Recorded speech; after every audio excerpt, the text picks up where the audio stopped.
আজকে আমার ছোট ভাইটা হোস্টেলে চলে যাবে, তাই ওর জন্য ওর পছন্দের কিছু খাবার রেডি করছি। সব খাবার একদমই অল্প অল্প করে দিয়েছি, কারণ ও 2-3 দিন পরেই বাড়ি যেতে পারে। ও তো এখন একবারে ঢাকায় চলে আসছে, আমার তো আরও খুশি লাগার কথা। চাইলেই ওর সাথে দেখা করতে পারবো, ও আসতে পারবে, কিন্তু কেন জানি খুব খারাপ লাগছিল। আজকে সারাটা দিনেই আমার মন খারাপ ছিল। আমিও তো হোস্টেলে থেকেছি, তাই আমি ভালো করেই জানি সব থেকে প্রবলেম ফেস করতে হয় খাওয়া দাওয়াতে। তার মধ্যে সে আবার সব ধরনের মাছ খায় না, সব সবজিও খায় না, এইসব ব্যাপার নিয়ে একটু চিন্তিত। মনে করে 2টা টুকরা কাপড়ও দিয়ে দিলাম। একটা দিয়ে চেয়ার টেবিল পরিষ্কার করবে, আরেকটা দিয়ে জুতা পরিষ্কার করতে পারবে।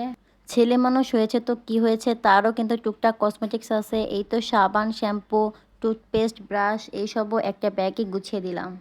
ছেলে বা মেয়ে যেই হোক না কেন, পড়াশোনার জন্য বের হলেও আগের মতো ওইভাবে বাসায় গিয়ে থাকা হয় না।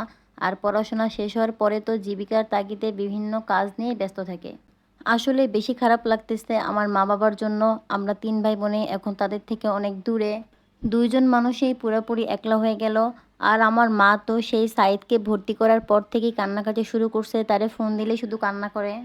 যাই হোক, আমরা রাতের বেলা 2 ভাই বোন বের হয়ে পড়েছি ওকে দিয়ে আসবো। আর এর মধ্যে বৃষ্টিও শুরু হয়ে গিয়েছে। খুবই খারাপ লাগতেছিল, কিন্তু তাও 2জন হাসাহাসি করতেছিলাম। যাই হোক, সবাই সাইদের জন্য দোয়া করবেন, ও যাতে মানুষের মতো মানুষ হতে পারে, বাবা মার স্বপ্ন পূরণ করতে পারে।